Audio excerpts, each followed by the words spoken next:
Nobody knows why firemen are firemen. Not even they could tell you why. But it is time somebody tried.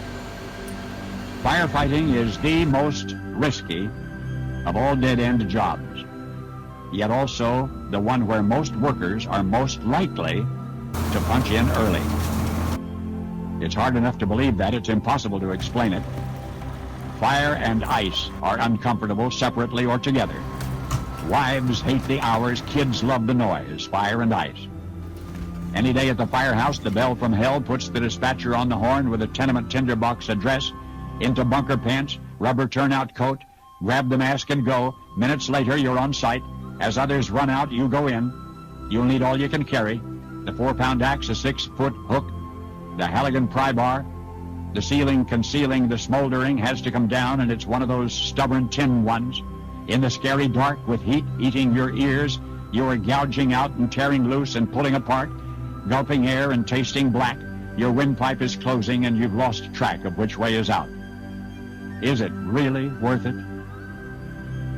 They've cut your ladder company from 6 men to 5, so now everything you do is 16.67% more difficult and more dangerous.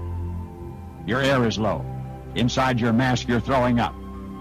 There's a searing ember down your neck, torn gloves exposed, a smashed hand, so you emerge from the Holocaust hugging with your elbows somebody's singed kitten. You've had minutes of exhilaration on the bouncing rear mount of a screaming 100-foot Seagrave, hours of using all you've learned and learning more. Now you're back at the station house, and you've unstuffed your nostrils with soapy fingers. You can almost breathe again. Next come the tedious hours as you and Brillo gang up on grimy tools. The cleanup crew at the firehouse is you. When windows need washing and toilets need cleaning and floors need mopping and beds need making, you do it. Fire and ice. They both go with the job. Then there's that night another engine company gets there first. You see this wet-eared Wookiee hot-dogging ahead. His academy boots are still shiny. You lose him inside the crackling dark. You forget about him until your helmet warning bell says, "Get out." The battalion chief is calling you off. You get out. The other guy didn't. He'd heard a scream from the bottom of burning basement stairs, and he'd headed down there when on the bubbling tar paper roof the 3-ton compressor broke through. That day, we lost 2. Oh yes, firemen cry, but only briefly, because now comes the inevitable and ever more paperwork just in case OSHA complains or somebody sues. Is it worth it? Your B crew pumper swapped his day shift so some family guy could be home for his kid's birthday, and then outbound toward a false alarm, your buddy gets blindsided by a hot rod driven by a drum, fire and ice. The intercom barks again. This time it's a warehouse, a big, fat, multiple blaze, probably torched. On-site engine men draped with icicles, dragging a 3-quarter pre-connect rose hose, are waiting for your big line. Laddermen can't make the building without you. Search, rescue, ventilate. Eventually it's over and out. You're smoke-smudged and sleepless and wrung out. But this one you won. Behind graffiti-fouled walls you saved what you could, but the raging blaze that wanted to consume adjacent buildings did not, because you were there. Back at the firehouse before cleanup, you and the guys sit a spell, tired but stimulated, drinking coffee, laughing, feeling good about one another. Nobody outside your world can ever know this feeling. In any other uniform, you get streets named after you for killing people. In this one, you risk your life to save people until one day you run out of chances.